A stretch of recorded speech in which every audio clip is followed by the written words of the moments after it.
Olá, meu amigo, minha amiga, sejam bem-vindos a mais um Portal do José e hoje eu quero ter com vocês um encontro diferente. Normalmente eu trago recortes de jornal, temas que estão circulando pelo YouTube, pela internet de uma maneira geral, algumas matérias jornalísticas que são veiculadas pelos telejornais, mas hoje eu quero acrescentar mais alguns aspectos para a gente poder entender ainda melhor o que está acontecendo aqui no nosso país. Quando eu leio os comentários que vêm aqui para o nosso portal, eu percebo uma mistura de angústia e de indignação das pessoas que estão acompanhando a vida pública aqui no nosso país. Nós nunca pudemos imaginar que estaríamos com um presidente da República que é a figura anti-civilização. A gente estava num processo civilizatório a duras penas, de repente a gente se vê como se a gente estivesse numa enchente de ignorâncias. E aí a gente é obrigado a fazer a reflexão do que passa algumas pessoas quando passam algumas crises na sua família, na sua comunidade e algumas nações também. Nós estamos vivendo uma situação muito próxima daquelas pessoas que moram numa situação, numa região onde teve uma enchente, teve uma calamidade. As pessoas veem o sacrifício das suas vidas todas indo para o ralo, destruídas, os seus bens, os seus eletrodomésticos, enfim. Mas as pessoas, passada a enchente, começam a colocar as mangas de fora e começam a tentar recuperar tudo o que podem. Aqui no nosso país, nós estamos vivenciando uma situação mais ou menos como essa. Então, compete a gente fazer o que a gente pode para fazer uma grande faxina para que a gente consiga, pelo menos, colocar as coisas como eram antigamente, para que a gente possa pensar em melhorar de vida, melhorar a nossa comunidade, melhorar a nossa nação. Não é fácil, mas a gente, quando acompanha os acontecimentos no cotidiano, muitas vezes a gente percebe que a gente está numa novela. A gente sofre num dia, a gente tem algumas esperanças naquele dia e fica aguardando o que vai acontecer no próximo dia. Só que nós não estamos numa novela, nós estamos na vida real. E na vida real, o capítulo final ele só será feliz se nós, enquanto protagonistas, enquanto atores dessa história toda, a gente fizer alguma coisa. Gente, muitas vezes na história da humanidade, as pessoas que lutaram por um mundo melhor, elas plantaram sementes cujas árvores elas não puderam ver desabrocharem mais à frente, né? Eu estou vendo aqui, comecei a ler esse segundo livro aqui do Laurentino, O Escravidão. E eu não gosto de recomendar livro, mas esse livro aqui certamente todo mundo vai recomendar para as pessoas que gostam de entender o que aconteceu no nosso país, entender muito o que acontece com a mentalidade das elites governantes, elites econômicas, elites financeiras e de pessoas que não fazem parte dessa super elite, mas que acabaram por introjetar essa série de comportamentos de entender que a humanidade é assim, os fortes exploram os fracos, que existem pessoas que são de classes diferentes e, portanto, elas não merecem respeito, elas não merecem dignidade, enfim, isso está ainda muito entranhado na alma de muitas pessoas. E a gente tem que fazer como fizeram os abolicionistas do passado. Esses abolicionistas, eles lutaram, muitos deles, e não conseguiram ver a abolição da escravidão. E os que viram a abolição da escravidão não viram as pessoas de pele preta, os negros, essas pessoas terem algum tipo de perspectiva de liberdade plena na sua vida. Pessoas que tiveram apenas uma liberdade formal, mas não tiveram uma liberdade real. E essas pessoas, ainda hoje, têm lutado por ter a sua emancipação. E a gente sofre muitos bloqueios no nosso país no meio dessa luta permanente. E hoje nós estamos vivendo essa enchente de ignorâncias, como eu digo a vocês. Hoje o presidente da República, ele saiu do hospital. E a passagem dele por ali, por alguns dias, nos joga para algumas reflexões. Em primeiro lugar, que pessoa tira proveito de uma doença para proselitismo político, né? Ele já fez isso quando ele tomou a facada nas vésperas da eleição de 2018. O próprio filho colocou: meu pai está eleito, essa facada elegeu o meu pai. Essa facada fez com que o Bolsonaro não participasse dos debates e uma pessoa que não tinha espaço na televisão passou a ter um espaço vastíssimo, com plantões na frente do hospital, enfim, e aquilo acabou evidenciando muito o personagem. Ele deve muito a eleição dele a esse episódio, nefasto para ele, nefasto para todos nós, porque isso possibilitou de fato que ele virasse o presidente da República. E ele continua a tirar proveito dessa história. Hoje, na saída lá do hospital, mais uma vez ele disse: eu estava aqui por conta daquela facada feita por uma pessoa que era do PSOL, que é o braço esquerdo do PT, e veio com uma história, atacou de novo a urna eletrônica, atacou o Tribunal Superior Eleitoral, o Supremo Tribunal Federal, enfim. Ele não se emenda, mas isso tudo era previsível. Mas outras lições, né, a gente acabou vendo nesse episódio todo. Eu pergunto a vocês, que gente boa da cabeça pode pegar um pai que está hospitalizado, que está com uma sonda no nariz, que está ali com alguns eletrodos, está com a barriga aberta, está com o calção apertado ali nos seus Países Baixos? Vocês conseguem imaginar uma pessoa escolhendo o ângulo para fazer uma fotografia? O cara vai para cá, não, papai, para cá não está legal, aqui ainda está muito bonitinho, vamos para cá. E aí o cara escolhe uma posição grotesca para fazer proselitismo político disso. E teve gente nas redes, gente, essa gente, olha, é gente que ou é muito doente, ou eles são criminosos, ou são doentes e criminosos ao mesmo tempo. Esse pessoal não pode falar mal do Adélio, não. Eles são iguaizinhos e são piores até do que o personagem que eles tanto criticam.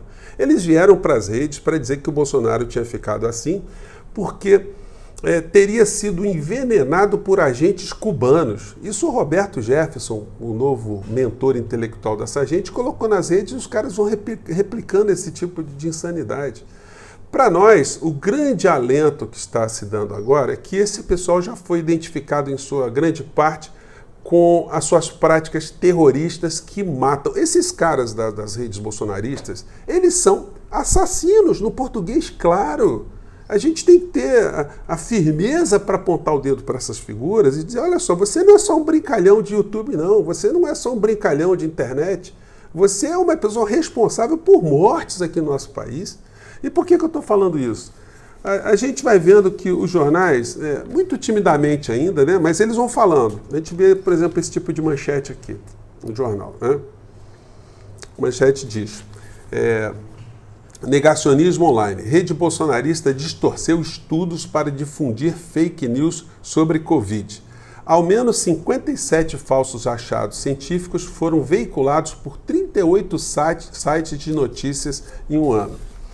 Aqui na outra matéria, né, mais esmiuçada, vai falando como é que eles operam. Vou colocando aqui tudo como se deu, né?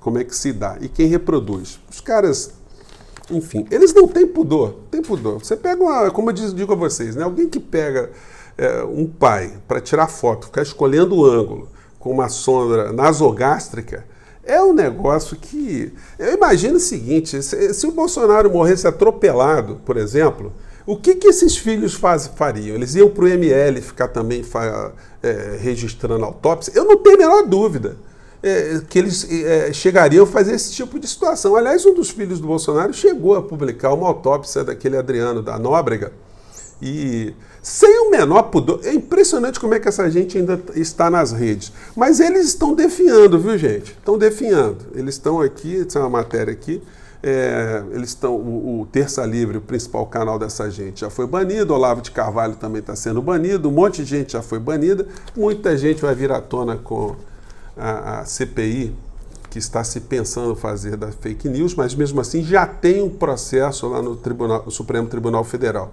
A matéria diz o seguinte: a busca da nova direita por redes sociais alternativas. Após Gabi e Parler não decolarem, a aposta do grupo é o Getry, conhecido como a rede social de Donald Trump. Eu não sei se fala assim, tá?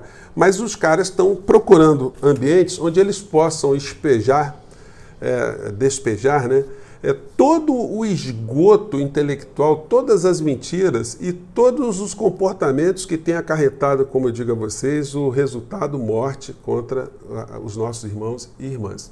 Essa gente, como eu digo a vocês, eles não estão num play center, eles não estão num parquinho. Esse tipo de comportamento deles tem um propósito, é distrair ao máximo a sociedade para que a gente não perceba que do outro lado, na área econômica, nós estamos sendo roubados. Todos nós. Quem é bolsonarista e quem não é bolsonarista. Aqui na Folha de São Paulo tem um aumento aqui, uma matéria sobre aumento, né? Falando aqui que como isso penaliza? Aumento na conta de luz atinge em cheio pequenas empresas. Crise hídrica faz com que a energia fique 13% mais cara na região metropolitana de São Paulo a partir desse mês. Mas não é só crise hídrica, não. É a incompetência, é o bandidismo, é o assalto que está acontecendo aqui no nosso país, é a desqualificação de pessoas que estão ao redor do Bolsonaro.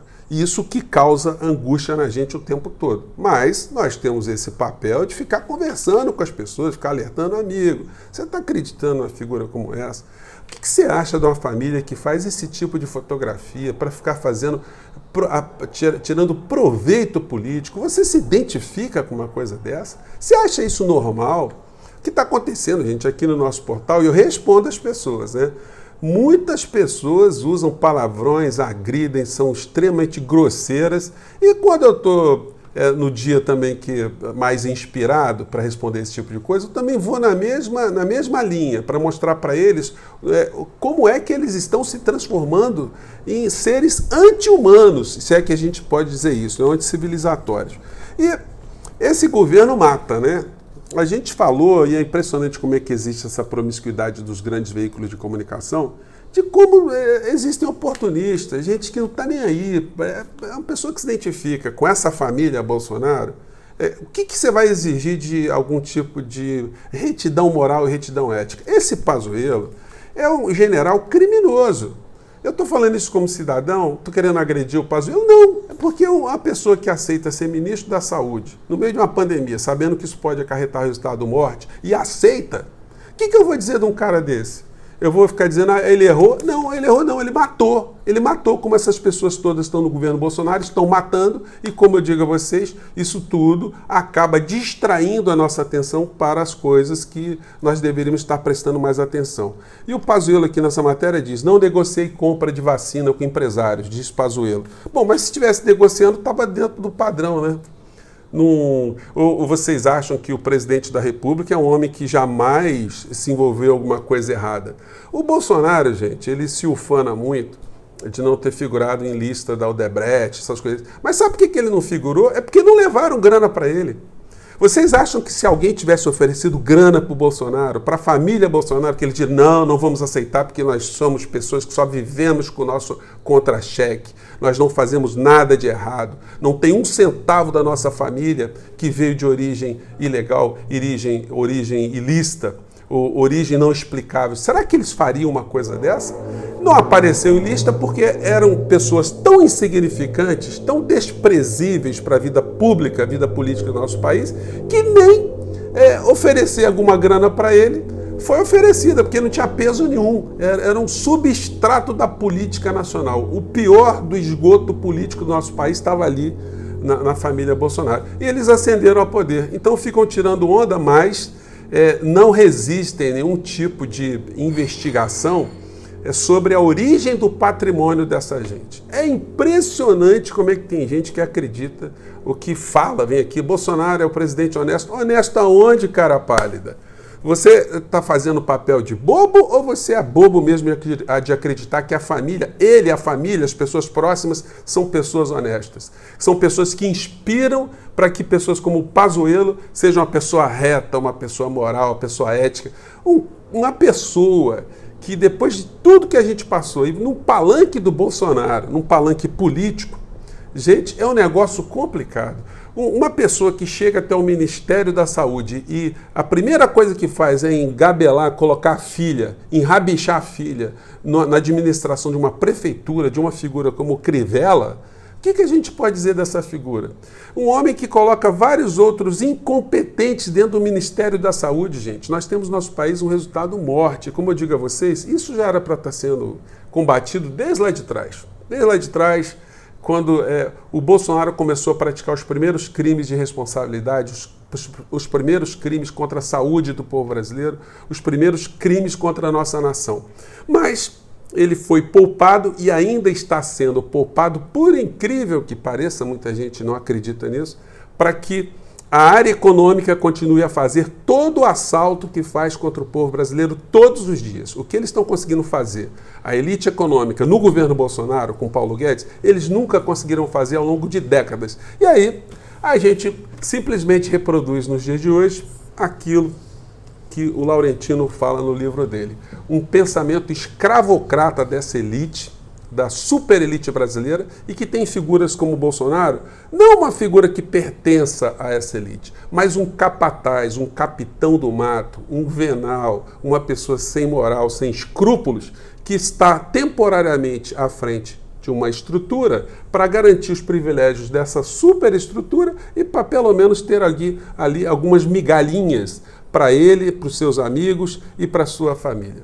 Mas a gente não deve desistir jamais. Assim como os abolicionistas plantaram algumas sementes, a gente pode até não ver essas árvores brotando rapidamente, mas a gente tem aqui a nossa obrigação, já que a gente tem esse tipo de informação, de fazer alguma coisa para pelo menos colocar essas pessoas totalmente desnudadas para o máximo de pessoas aqui no nosso país e de fora do nosso país também. Gente, eu fico por aqui, espero ter jogado mais algumas reflexões para o nosso papo de hoje e vamos seguir em frente. Nunca desistem, a enchente passa e a gente consegue viver novamente. Tchau, gente, até o próximo encontro.